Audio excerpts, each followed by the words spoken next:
Hello प्यारे बच्चों, कैसे हैं आप सब। आई होप कि आप सब बहुत बढ़िया हैं। आज हम करने वाले हैं मॉक टेस्ट 4 कक्षा 8 का। और जैसा आपको दिख रहा है, यदि आपको क्लियर नहीं दिख रहा है तो वीडियो की क्वालिटी इंक्रीज कर लें। 12 नवंबर को आपका एनएएस का एग्जाम जो है प्रस्तावित है, उसमें आपके 60 क्वेश्चन पूछे जाएंगे। इसीलिए ये मॉक टेस्ट आए हैं कि आपको प्रैक्टिस हो जाए अच्छे से। ठीक है बच्चों, चलिए शुरू करते हैं। सबसे पहले हम इसमें मैथ के क्वेश्चन को सॉल्व करेंगे, जिससे आपका समय की बचत हो। आप जल्दी से पहले मैथ के क्वेश्चनों को मैं सॉल्व कराऊंगा अच्छे से, ठीक है, वो आप देखें। इसके बाद हम जो है दूसरे क्वेश्चन करेंगे। बच्चों डिस्क्रिप्शन में लिंक है, वहाँ से जाकर आप चेक करेंगे तो आपको अन्य अभ्यास टेस्ट पर और मॉक टेस्ट की जो है वीडियोस प्रोवाइड कर दी जाएंगी। ठीक है, चलिए शुरू करते हैं। वीडियो को लाइक और चैनल सब्सक्राइब जरूर कर दें। तो देखिए प्यारे बच्चों, सबसे पहले हम आ गए हैं मैथ के क्वेश्चनों पर। ठीक है, मैथ का पहला क्वेश्चन क्या है आपका, देखिए। पहला क्वेश्चन कहा गया, निम्न में से 3 अंकों की सबसे बड़ी संख्या क्या हो जाएगी। बच्चों 3 अंकों की संख्या पूछे, चाहे 4 अंकों की चाहे 5 अंकों की। 999 ओनली 9। ठीक है, 1 अंक की 9, 2 अंक की 99, 3 अंक की 999, 4 अंक की तो 9999। बड़ी अंक की संख्या 9 से ही बनेगी। ठीक है, तो 3 अंकों की बोला ना, तो दूसरा ऑप्शन बिल्कुल सही हो जाएगा। ठीक है, निम्न में से सम अभाज्य संख्या कौन सी है। अभाज्य भी हो और सम भी हो। तो बच्चों अभाज्य संख्या वो होती है जो किसी से ना कटे, उसके गुणनखंड होते हैं केवल 2, एक और वो स्वयं किसी अन्य संख्या से विभाजित ना हो। अब 2 एक ऐसी संख्या है जिसके गुणनखंड है 1 और 2, मतलब 1 के पहाड़े में आती हो 2 के, बाकी और सम भी है, याद रखना। बाकी जितनी भी अभाज्य संख्या है सब विषम है, लेकिन जो 2 है वो सम भी है और अभाज्य भी है। 2 ऑप्शन सही हो जाएगा। तीसरा है, दिए गए वर्ग का परिमाप क्या होगा यदि भुजा 2x है। वर्ग का बच्चों क्या होता है, सभी भुजाएं होती हैं बराबर। 4 भुजाएं आप देख रहे हैं, परिमाप बराबर क्या होता है, चारों भुजाओं का जोड़। यदि हम 2x अगर एक भुजा है, इसको 4 बार जोड़ दें, है ना, 2x plus 2x plus 2x plus 2x, तो हमारे पास टोटल निकल के आएगा 8x। तो आपको दिख रहा होगा बच्चों, आपको 4 गुणा है 2x, मतलब 4 दूनी 8 यानी 8x। ऑप्शन नंबर दूसरा बिल्कुल सही हो जाएगा तीसरे क्वेश्चन में। अगला है, यदि एक संख्या दी गई है, उसमें आपको एक बॉक्स दिया गया है, उसमें आप फिल करना है। 249 डैश से 2 से विभाज्य है। बच्चों 2 से वही संख्या कटती है जिसके इकाई का अंक 2, 4, 6, 8 या 0 हो। अब आपको ऐसी संख्या भरनी है जो 2, 4, 6, 8, 0 को फिल करे। तो देखो बच्चों 2 ही भरेंगे तभी होगा, बाकी 1, 3, 5 भर देंगे, 2 से संख्या विभाजित नहीं होगी। अगला है, एक आयतकार पार्क की लंबाई 40 और चौड़ाई 20 है, तो पार्क का परिमाप क्या होगा। आयत का परिमाप होता है 2 गुणे लंबाई प्लस चौड़ाई। अब लंबाई चौड़ाई का जोड़ कर दो, 40 और 20 हो जाएंगे 60, और 60 का 2 में गुणा कर दो, तो 60 दूनी 120। आंसर आ जाएगा तीसरा 120 मीटर। ठीक है, क्वेश्चन नंबर 6वां है, परिमेय संख्या का मान है। बच्चों यदि हर मतलब नीचे की संख्याएं बराबर हैं तो ऊपर को हम जैसे हैं वैसे जोड़ देंगे। एलसीएम या क्रॉस मल्टीप्लाई करने की बिल्कुल जरूरत नहीं है। नीचे हर जो है 4 हैं और 4 हैं, ऊपर की जोड़ दो, 3 और 1 4 बटे नीचे है 4। ठीक है, 4/4 ऑप्शन नंबर तीसरे में आपको दिया गया है। अगला है, संख्या रेखा पर -1 और -1 के ठीक मध्य क्या होगा। बच्चों यदि हम किसी भी संख्या के ठीक मध्य देखना चाहते हैं तो हमें उन दोनों संख्याओं को जोड़कर 2 से भाग देना पड़ता है। अभी आपको -1 और माइनस और प्लस का 1 इन दोनों को जोड़कर, अगर -1 और प्लस का 1 को जोड़ेंगे तो 0 आएगा। ठीक है, और 2 से भाग दो। अब 0 में किसी भी संख्या से भाग देते हैं तो 0 ही तो आता है, मतलब इसका बेसिक आंसर 0 ही आना है। मैं दूसरे तरीके से आपको बता दूं कि यदि हम एक नंबर लाइन बना लें तो इधर है 0, जी हो जाएगा 1 प्लस का और नीचे आ जाएगा माइनस का 1। तो वैसे भी आप देख रहे हैं -1 और 1 के बीच में 0 है। आंसर नंबर 0 आपका बिल्कुल सही हो जाएगा। आपको एक चित्र दिख रहा है, इस चित्र में आपको क्या करना है, भिन्न बनाना है। टोटल कितने बॉक्सेस हैं, 1, 2, 3, 4 बॉक्स है, उसमें से छायांकित मतलब भरा हुआ है 1/4 जो है आपका सही आंसर हो जाएगा, यही आपका सही आंसर है। ठीक है, अगला क्वेश्चन है, क्वेश्चन नंबर 9 बच्चा आपसे पूछा गया है, आरोही क्रम में बताना है, भिन्न को आरोही क्रम में जमाइए। मैं आपको बता दूं, अगर हर बराबर हैं, याद रखना नीचे की संख्या देखो, इसमें 7 7 7 7 है सब में। हर यदि बच्चों बराबर हैं तो ऊपर की अगर बड़ा हो अंश तो वो बड़ी भिन्न है, और छोटी हो तो छोटी है, यानी जो इसमें सबसे छोटी भिन्न है 1/7। ठीक है, अब आरोही क्रम है, आरोही मतलब होता है छोटे से बढ़ता हुआ क्रम, मतलब सबसे छोटा, ठीक है, सबसे छोटा, फिर उससे बड़ा, फिर उससे बड़ा, और फिर सबसे बड़ा। अब ऐसा कहाँ दिख रहा है, 1 3 4 8, तो 1 3 4 8 दिख रहा है आपको ऑप्शन नंबर बी में दिख रहा होगा, तो बी बिल्कुल सही हो जाएगा, और आरोही क्रम में जमा हुआ है। 10वां है विस्तारित रूप 300 प्लस 50 प्लस 8 प्लस 4/10 प्लस 8/100 का दशमलव रूप क्या है? तो बच्चों जो मेन जो दशमलव जो भिन्न में दी गई हैं वो संख्याएं दशमलव के बाद वाली हैं, याद रखना, ये दशमलव की पहली वाली हैं। 300 प्लस 50 प्लस 8 क्या आ जाएगा? 358 जोड़ दिया। अब दशमलव के बाद वाली है 4 और ये फिर है 8, तो 358.48। तो कहाँ दिख रहा है? 358.48 दूसरे नंबर पे आपको दिख रहा है। ठीक है, जो भी डाउट हो कमेंट बॉक्स में बताएं, वीडियो को लाइक और चैनल सब्सक्राइब जरूर कर देना यदि आपको एनएएस का एग्जाम देना है बेस्ट में बेस्ट। ठीक है, अगला है 10 स्काउट बेजों का मूल्य 50 रुपये, तो 32 का क्या होगा जी बताओ बच्चों। 10 अगर बेच खरीद रहे आप तो 50 की मिल रहा है, यानी एक खरीदोगे तो 5 का मिलेगा, और 32 खरीदोगे तो कितने का मिलेगा? 5 दूनी 10, 5 15 16, 160 रुपये का। ऑप्शन नंबर दूसरा बिल्कुल सही हो जाएगा। 12वां क्वेश्चन आपसे पूछा गया है, घनाभ दिया गया है, घनाभाकार, यानी कि घनाभाकार दिया गया है बॉक्स। ठीक है, अब क्या क्या है? संपूर्ण पृष्ठीय क्षेत्रफल क्या होगा? संपूर्ण पृष्ठीय क्षेत्रफल होता है घनाभ का कि 2 गुणे, ठीक है, लंबाई और चौड़ाई का गुणा कर दीजिए प्लस चौड़ाई ऊंचाई का गुणा कर दीजिए, और आपको करना है आपको ऊंचाई और लंबाई का गुणा कर दीजिए, ये फॉर्मूला लगा दीजिए। आपसे कहा गया है, अब देखिए लंबाई 10 है, चौड़ाई 8 है और ऊंचाई 4 है, तो 10 और 8 का गुणा कर दीजिए, तो 10 8 80। ठीक है, और 10 और 8 का गुणा हो गया। अब 8 और 4 का कर दीजिए, 8 चौका 32, और 4 और 10 का कर दीजिए कि हो जाएगा 40, और इन दोनों को सबको करके और 2 से गुणा कर दीजिए। 80 और 40 हो जाएंगे आपके 120, 120 और 32 हो जाएंगे आपके 152। 152 में 2 का गुणा करेंगे बच्चों, तो 152 में 2 का गुणा करने से अपने पास मिलेगा क्या? ऑप्शन नंबर डी, 152 गुणे 2, 2 दूनी 4, 2 पंचे 10, 2 1 2 पंचे 10, 2 एकम 2 1 3, तो 304। Option number A, sorry option number A बिल्कुल सही हो जाएगा। अगला है, दिए गए चतुर्भुज एम ओ आर मोर में कोण एक्स क्या है? तो बच्चों कोई भी चतुर्भुज हो, चाहे वो समचतुर्भुज हो चाहे विषम, भुजाएं बराबर हो या ना हो, लेकिन आंतरिक कोणों का योग हमेशा 360 डिग्री होगा, याद रखना 360 डिग्री का। चारों कोणों को जोड़ देंगे 360 डिग्री हो जाएगा। एक्स है, अब देखो जोड़ दो, 85 और 95 कितने हो गए? 8 5 जी 5 5 10, 9 8 17 1 18, 100 ऊपर है तो हो जाएगा 280।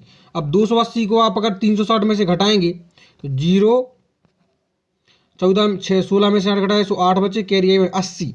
तो इसका मतलब ये हुआ कि आपका तीसरा मतलब एक्स जो है 80 बचा, तो वही हो जाएगा आपका मान। 14वां क्वेश्चन क्या है कि रिस्क में एक्स और वाई का अंतर क्या होगा? देखो बच्चों, हमेशा यहाँ दिया गया है आपको समचतुर्भुज, और समचतुर्भुज की जो क्या होता है समचतुर्भुज में, देखो यहाँ से यहाँ तक की दूरी, यहाँ से यहाँ तक की दूरी होती है बराबर। अब आपको पहले दिया गया है, ये जो दिया गया है 6 है बराबर, यहाँ से यहाँ तक का आपका y-2 है, तो y-2। ठीक है, यदि हमें y का मान निकालना है, मैं आपको बताऊं y का मान निकालेंगे यदि आप, तो आंसर क्या आ जाएगा? क्योंकि 6 और y-2 बराबर है, याद रखना, तो माइनस का 2 है इस तरफ जाएगा तो प्लस का हो जाएगा, तो y बराबर तो हो जाएगा आपका 8। अब निकाल लेंगे अपन x का, तो देखो इधर दिया गया है 2x, और ये दिया गया है 16, ये दोनों है बराबर, तो 2x बराबर है 16। ठीक है, तो x बराबर क्या हो जाएगा? जी गुणा में है, इस तरफ जाएगा तो भाग में हो जाएगा, तो कट जाएगा तो बचाएगा 8, यानी y बराबर 8 और x बराबर 8। कहा गया है x और y का अंतर क्या होगा? 8 में से 8 घटाएंगे 0 बचेगा, ऑप्शन नंबर 2 बिल्कुल सही हो जाएगा। अगला है आपका दूसरा क्वेश्चन, 15वां क्वेश्चन है लास्ट। समांतर चतुर्भुज ABCD के आसन्न कोणों का योग है।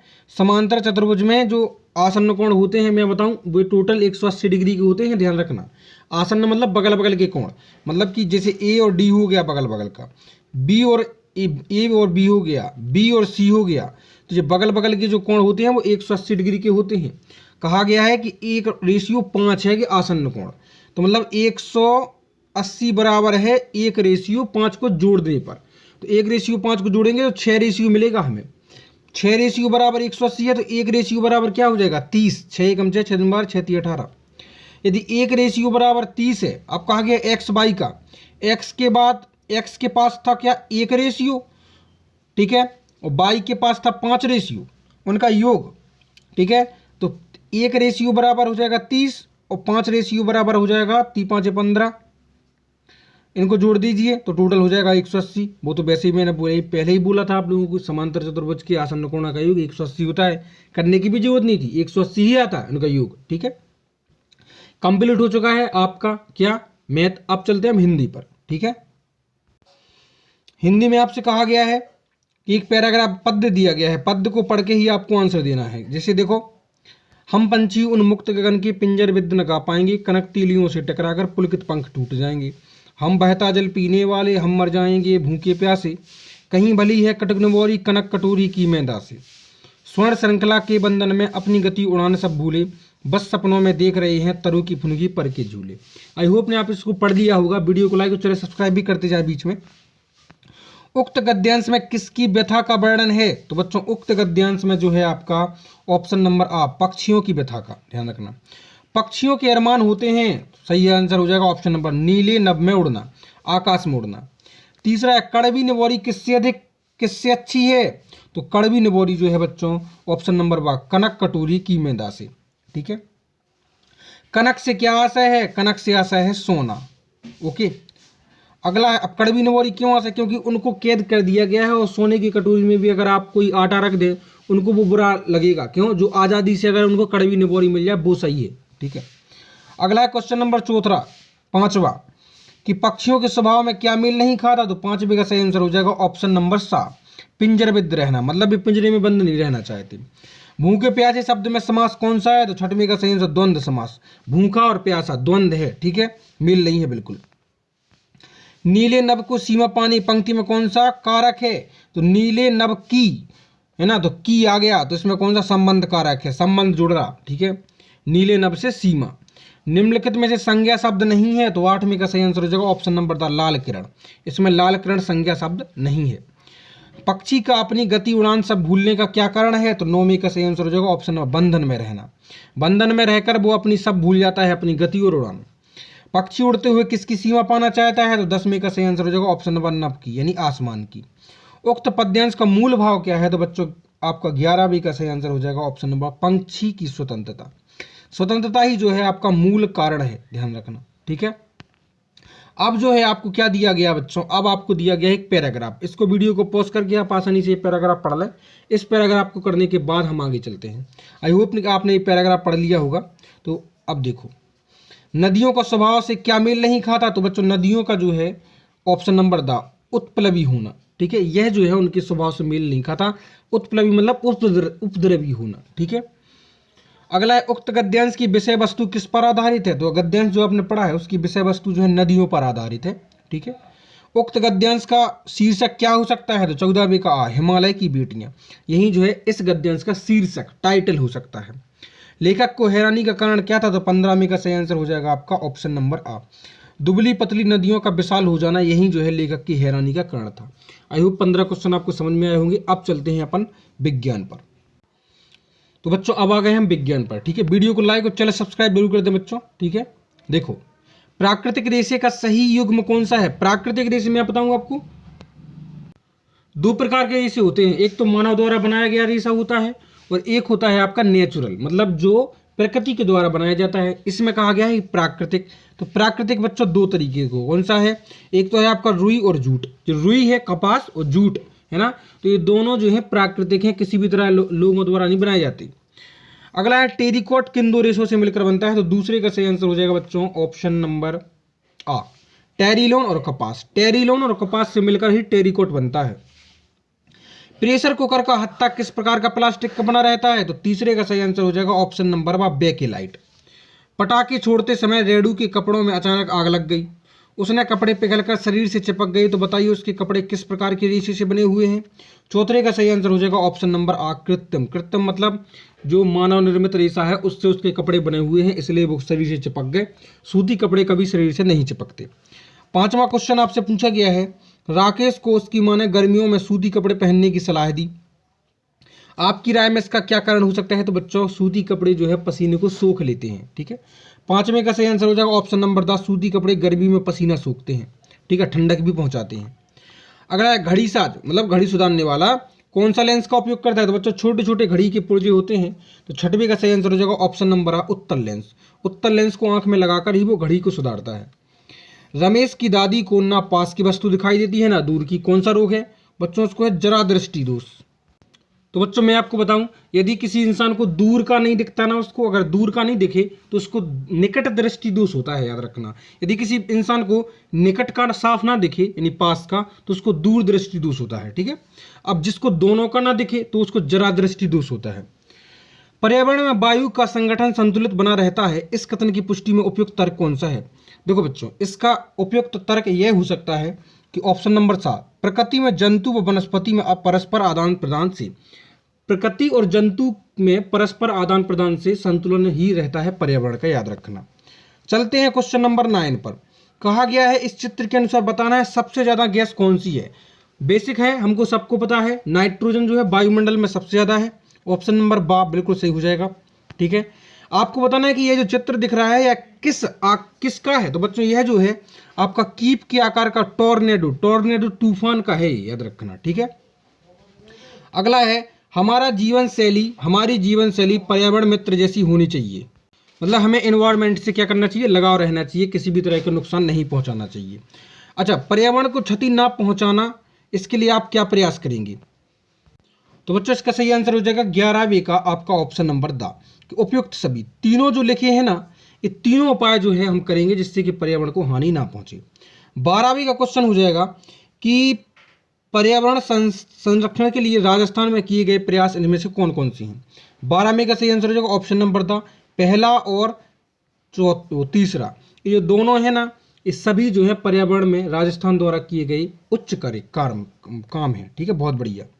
अगला है कि जंतु कोशिका में कौन सा कोशिकांग नहीं पाया जाता? तो बच्चों जंतु कोशिका में ऑप्शन नंबर बा हरित लवक नहीं पाया जाता, यह पादप कोशिका में पाया जाता है। हरित लवक मतलब क्लोरोफिल की वजह से पत्तियों का रंग हरा होता है, याद रखना, ठीक है। यह जो है पादप कोशिकाओं में पाया जाता है, जंतु कोशिकाओं में, हमारे अंदर नहीं पाया जाता, ठीक है।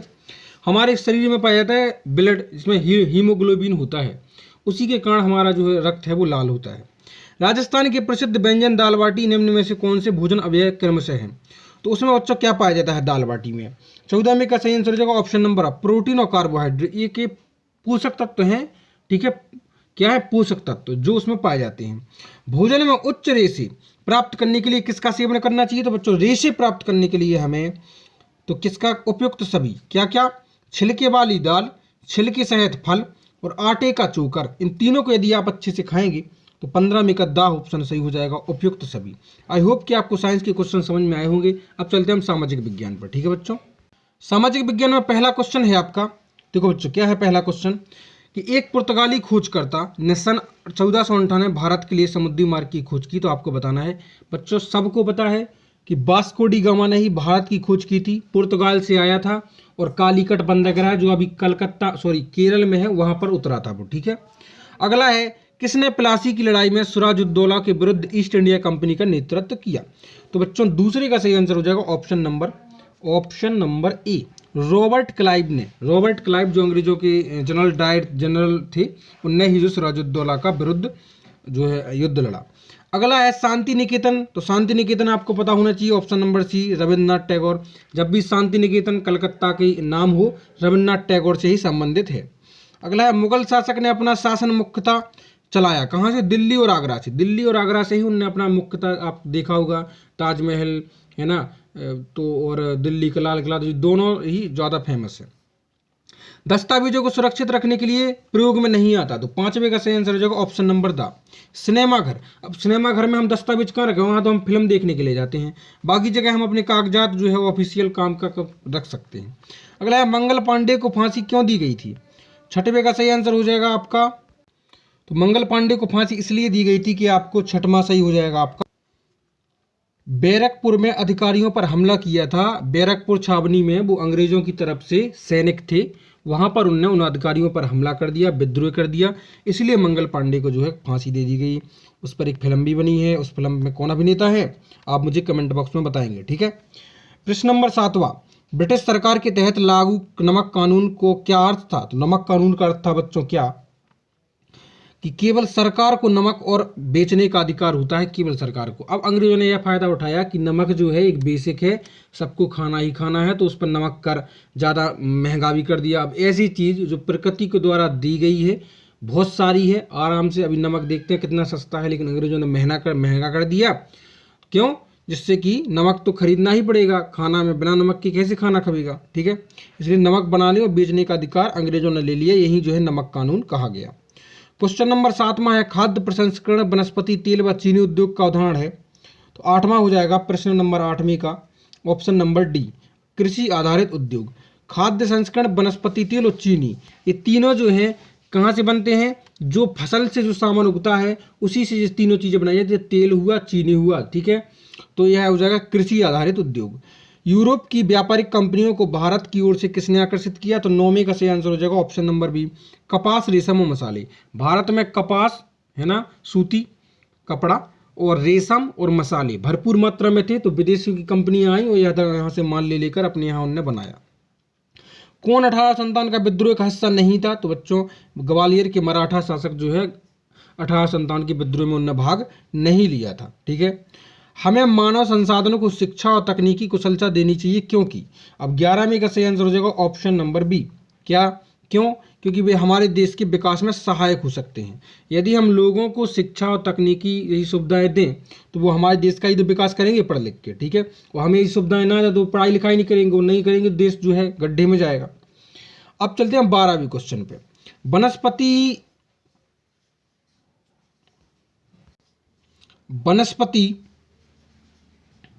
जगत, वनस्पति जगत, प्राणी जगत और सूक्ष्म जीव सुनिश्चित करते हैं क्या? इसका सही आंसर हो जाएगा 12वीं का ऑप्शन नंबर डी, खाद्य मिट्टी निर्माण की दर। अगला है, भारत के उच्चतम न्यायालय द्वारा किस व्यवस्था को कानूनी शिकायत दूर करवाने के लिए बनाया गया? 13वें का सही आंसर हो जाएगा ऑप्शन नंबर डी, कौन सा? जनहित याचिका, लोगों के लिए, ठीक है, जनहित याचिका उनने दायर की गई। ऑप्शन नंबर डी जो है 13वें का सही आंसर हो जाएगा। निम्न में से कौन सा भारतीय संसद का अंग नहीं है? तो बच्चों आपको पता होना चाहिए, राष्ट्रपति, राज्यसभा और लोकसभा तीनों भारतीय संसद के अंग हैं। सर्वोच्च न्यायालय भारतीय संसद का अंग नहीं है, यह न्यायपालिका में तहत लोगों को न्याय दिलाता है, ठीक है। क्वेश्चन नंबर 15 में आपको दिख रहा होगा, ये मशीनें चला रही हैं औरतें, ये क्या कर रही हैं? कपड़े बुन रही हैं, ठीक है बच्चों। तो यह चित्र किस उद्योग से संबंधित है? तो इसका आंसर हो जाएगा वस्त्र उद्योग से। आई होप कि आपने चारों विषय के 15-15 क्वेश्चन कंप्लीट कर लिए होंगे। डिस्क्रिप्शन में आपका नाम जरूर लिखें, कमेंट बॉक्स में अपना नाम लिखें, बताएं आप कहाँ से संबंधित हैं। वीडियो को लाइक और चैनल सब्सक्राइब करें। मिलते हैं नेक्स्ट वीडियो में जल्दी ही। Take care.